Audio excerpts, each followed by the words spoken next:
didn't push this one because we're looking at our photo as a certain height.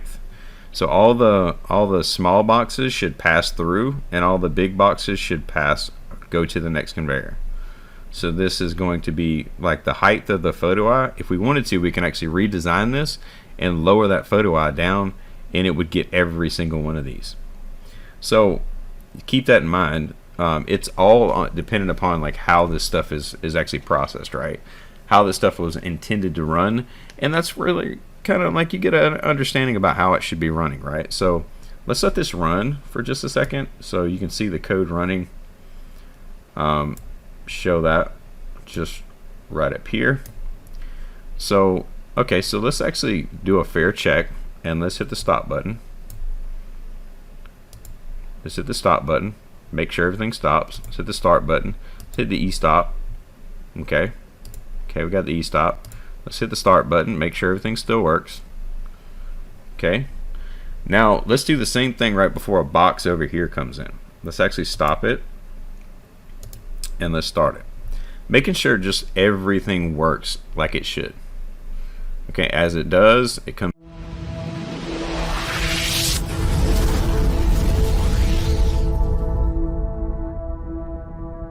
Alright, so in this video we're going to talk about how to actually start your EasyPLC programming.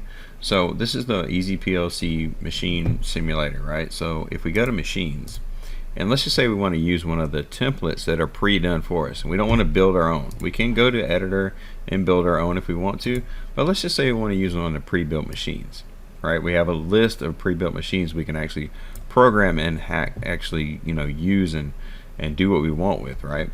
So let's just say we go to this and we want to start one up, and we want to understand what we need to program, because it's pretty obvious, right? There's a photo eye right here, there's a pusher right here, there's a start button, there's a stop button, and there's probably some boxes that come out, right? So let's come over here and view IO, and you can look right here and look at the conveyor. This is conveyor 3 reverse. You got the pneumatic pusher, you have the start button. So if I push that, the start button comes on. If I push that, the stop button comes on. Now all of these over here are your digital inputs. So in the efforts to doing this, I already actually started a program right here, and I haven't done any programming. I haven't done a single bit of programming, but it's an emulator on Studio 5000, and it's a version 31. But first we want to come in here and make our tags, right? So then we come in here and we'll just make our tag.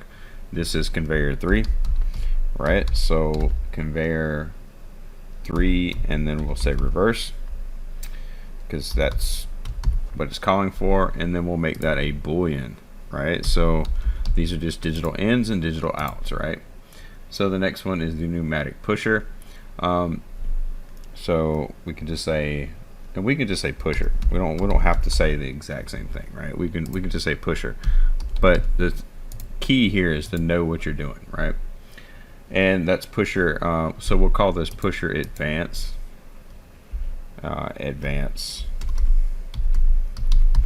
So that at least that way we know what it's doing, right? Because we have an indicator over here that says pusher is advanced. So we'll have a start button, start PB, no worries, real simple, real easy, boolean. We'll have a stop PB. So again, all we're doing right here is just grabbing our information that's already pre-done in this template that we're going to use, right? So then we have our pneumatic pusher advanced. So we'll say pusher advanced indicator. All right, so that's, I mean, we can name this stuff whatever we want to, because we're going to use an OPC server, or OPC topic, I should say, in efforts to actually get this stuff right. So then we have our photo cell, which is PE. We'll just call this PE1, and for the sake of that, we'll just put a boolean in there. Now we have the start button, so we have a start light. All right, that's a, or actually this is the start, this is a start push button. So let's just call this start PB, and let's change the other one to, because we already have, well, we'll call this Actually, let's change the one up here. This tag already exists, so let's delete that real quick. Actually, let's put that right there. We'll change the name of it. We'll delete it. That's what we'll do, just to kind of get it out of there. And this over here, this is a light. So we'll keep our PBs because we do need our PBs, but let's just go ahead and put our light in there now. So start light, and so this keeps you in line. It kind of gives you a scope of work, if you would, right? So think about it like that. This is the stop light. All right, so we have just about everything in here now that we need, and then we have the emergency button on. So emergency button. Well, emergency light. All right. So then that's there. We may end up using that. We may not. It's not over here on our output. So, but that's the emergency push button, right? Actually, that is a push button. So keep that in mind. That's the input. All right. That's the input we're going to get from it. All right. So now we have our stuff in here. So now we can come in here and start doing our programming. So think about it. Let's think about the way we want to actually program this. So we have a start push button. So we want to add a rung, and we can add a start push button right here, which we just come in here and get our start push button, and we can say stop. We can grab our stop push button. We can kind of latch the stuff in if we want to, and have a conveyor run. We'll just use our conveyor run to do that, and then we'll come in and just say if it started, we'll do the conveyor run. Now in that effort, we'll latch this in like a seal-in circuit, and then we'll come in over here and unlatch it with the stop button. Okay, so the stop button's right there, right here. And also too, we want to come in here. Actually, we can use this as the light.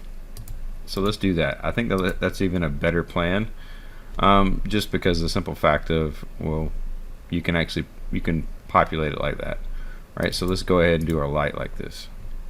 So this would be the start light, start light, not stop light. So start light, and that way it's just like that, right? So then if our start light is on, we'll just say like this, and come over here, and then our conveyor can run. It really depends on how you want to do it, right?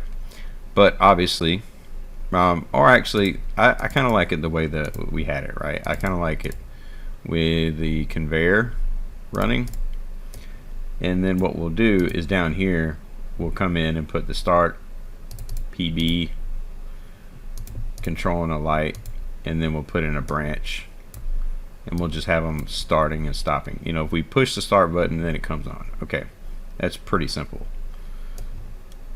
Depends on if you want to keep the start button on, or if you want to keep the stop button on, or if you want to, you know, keep the lights on, or if you want to not have the lights on. So with that said, we'll come over here and put output here and output here, and this will be our start light right here, and this will be our stop light, right? So now we have our controls for our start, stop, and then all we need now is, realistically speaking, to get this system running, is we need this photo cell right here, and then we need to actually index the pusher. All right, so we're going to come over here and add the next control, which is going to be the if the system is running, right? So we're going to say, let's just spread this up, and we're going to say if the system's running, then we want to say if FotoI1 is made, right? Then we want to index the pusher. We want to index the pusher, and this pusher is going to be pusher advanced, and then we want to index the pusher and until the pusher advanced is already indicated that it's fully advanced. And at that case, so we want to kind of latch this in, because what's going to happen is our FotoI is not going to get blocked, or our FotoI is going to get blocked and it's going to get not blocked at a certain time. So we'll latch this in, we'll kind of use the seal-in circuit again, just like that, and then that goes in just like this. Alright, so we basically have the whole system done, and all we need to do now is basically download and test, right? We have our system. Now we do have an e-stop as well, so we'll come over here and make sure we put our e-stop button in there, because that is a e-stop button. So let's put our e-stop, emergency stop button in there as well. So we have our inputs and outputs. Let's go ahead and come over here, and we don't actually have our emulator running yet, so let's start our emulator. Go ahead and do that. Now again, this is just a way to, you know, pick one of the pre-done templates, look at what you need, actually test it out, see what you need, and then come in and go ahead and program it. Alright, so we're going to go ahead and download this code, and then we're going to put a OPC in here. So that will be just that simple. Alright, so this is connecting. Alright, so as soon as that connects, this is the processor we used, is in, I believe it's in, let's see what processor we use, with 14. Alright, so that's 14. We'll go ahead and pick 14 on our virtual backplane. So we'll pick that, and we'll go ahead and download to this. Alright, so what we're doing is we've kind of came in here and got our scope of work, what we need to do, where everything is. We're going to come in, and also too, you can test this stuff out, right? You can test and see how this stuff works, just like we just showed with the lights, the pusher and stuff like that. So this is the common thing that we could actually, you know, a good understanding of how we would do things, right? Alright, so when this comes on, and then we're going to come into here and open up RSlinx while this is in that path. Open up RSlinx. We're going to create an OPC. Okay, so we're going to come over here and we'll call this, we'll create a new one and call this convey to. Alright. And then we'll come over here and pick the slot right here, which is 14. And for some reason it didn't download, so let's stop on the OPC right now until this is downloaded. Okay, so it had a failure, no problem. We'll remove this real quick, and then we'll add it back. We'll add the processor back, reset the defaults, come over here, put 31, update time, we'll leave all that basic, put that in there. And we'll come over here, close this, open it up one more time just to make sure we get a good connection, and then we'll download to this. Now let's go ahead and make sure we download before we jump ahead. Alright, so we have a good, it says it's canceling download for some reason, so we'll come in here and figure out what we got. Let's go ahead and go online, make sure everything is good. Okay, and then we'll download. Okay, so it's compiling, it's going through, and sometimes you go through this with when you're using Emulator, so that's just the emulation thing. So just know the rules of engagement on Emulator, right? This is not an EasyPLC thing or EasyPLC Machine Simulator issue. That was an emulator issue that you just saw right there, but it's still good knowledge pass on how to get in and out of that, right? So now we are fully functioning. Alright, so let's put that in run, and let's go ahead and RSlinx, and let's open up our DDE OPC, come over here, and we're going to do conveyor 2, and we're going to put that in on 14 right here, and we're going to apply. Okay, so now we have our OPC done, and what we want to do in here is we want to configure our driver. Alright, so we're going to configure our driver, as we're going to come over here and pick up the OPC underscore driver enhanced. Okay, we're going to go to configure, and it always keeps the last one you just did. I just did a robot cell, so you just remove everything, right? You just remove all the stuff that you previously had, and you come over here and just remove, because we're going to add in all of our new stuff, and then we're going to go ahead and save that in there, so you can actually save all of your pre-existing drivers and stuff of that nature, so you can actually, you know, you'll have what you have. you don't have to worry about it anymore. So we got to name our topic, right? So first you got a list of drivers you can choose from. We're going to choose the OPC, and then we call this conveyor 2. That was the name of our OPC topic. Now we want to add in our program tags so it's easy to understand what our program tags are, right? We can easily get these right here. So for this, we have outputs. Our outputs are always going to be on the left hand side. The driver digital inputs are going to be your add PLC outputs. That's going to be your PLC outputs. Alright, so very first one is the conveyor. We're going to add that in there, paste it, accept. Okay, then you got the pusher advanced, or advanced. We're going to add this in here, paste that in there. We have the start PB is an input. Start PB is an input. We have our PE, the light is an output. Copy that, paste that in there, and this light is an output. Okay, put that in there. Alright, so the rest of these, okay, the rest of these are going to be the input. So we have 4 outputs. Now the rest of these are going to be inputs, so we're going to get our push button, our start push button. Right, so this is actually the first one is the pneumatic, and let's keep it in order. So we'll get the pneumatic.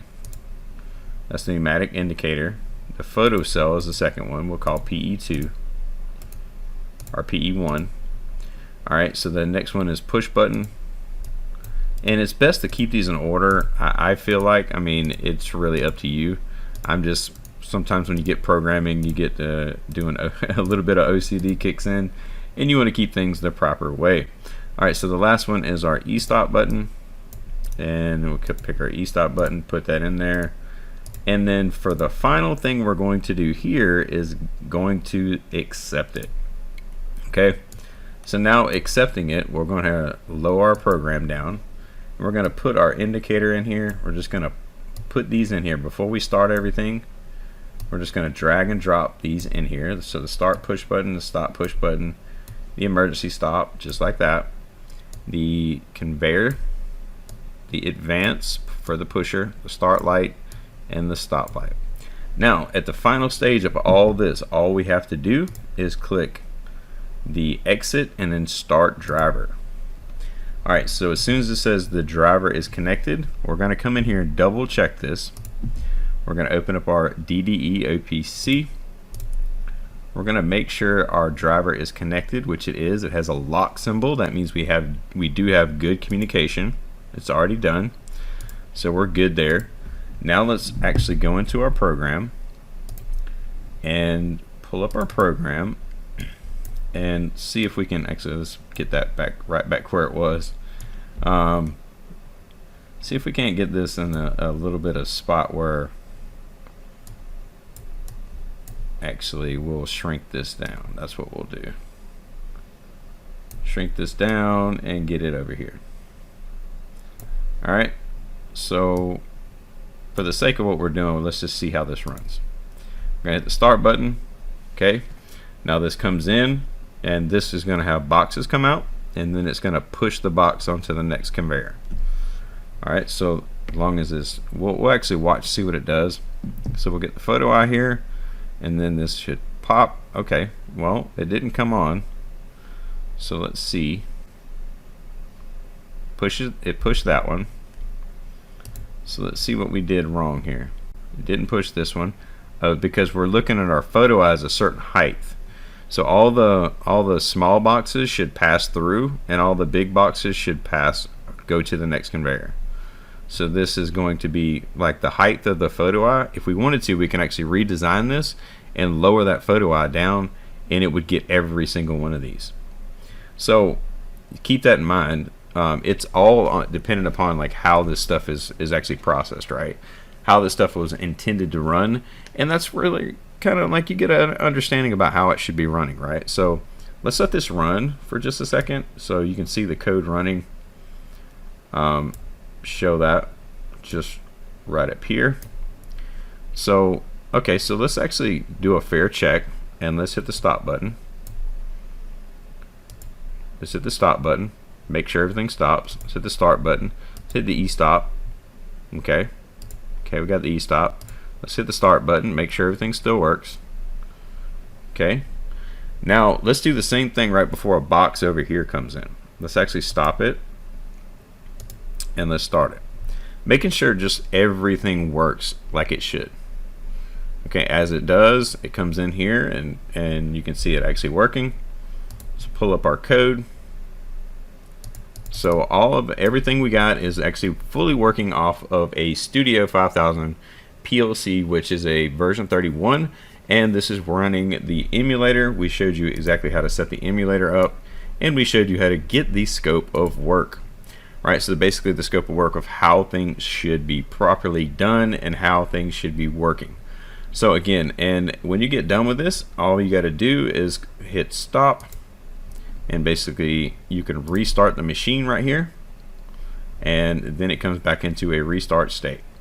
Now at this point in time, you already have your driver set, so at any given time you come back in, you can use that driver and then start that process all over again. So if we start it over again, the PLC is still locked.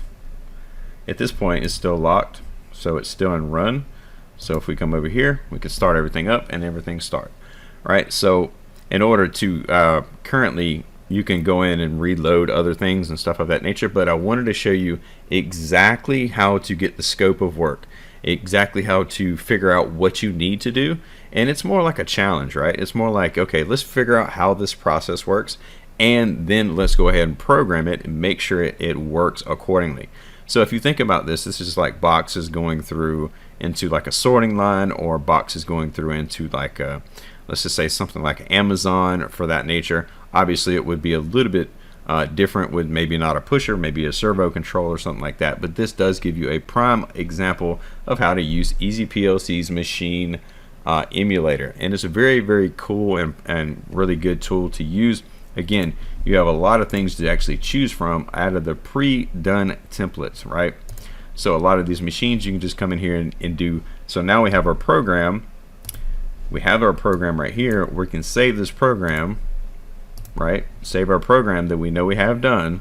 We built our program, so now we can come back in here and show everybody what we did, or maybe do it differently next time, right? It's very, very, very simple code on that one, but there are some more complex ones down here, like the elevator. There's a robot cell that's really, really cool. I enjoyed doing that one, but again, you can make your own with the editor. And the cool side to this is this is only just the machine emulator, right? So EasyPLC actually has its own PLC software, so if you don't have your own software, you can use EasyPLC's programming software, and it's all like complete ladder logic and everything. So again, when it comes down to it, you don't have to have Studio 5000, you don't have to have you know, your and I could have used a real processor instead of using emulator. So I just wanted to show you a couple different things and show you how to set up the OPC, the communication on the EasyPLC machine edition or machine simulator. So just kind of give you a base understanding. And if you are interested in this software suite, right, this is a suite of software, I can get you a discount. All you have to do is email me. We'll make sure we get you set up with a good discount. Again, this is not like any other software out there. Again, there's another one that's similar, very similar to this, called FactoryIO, but the price is sky high on that, and you pay a monthly fee. This is actually developed way before that, and it has a lot more variability in there, and it comes with a PLC software you can actually use for this too, which is EasyPLC. Let me shut this down and show you that real quick. So I'll shut this down.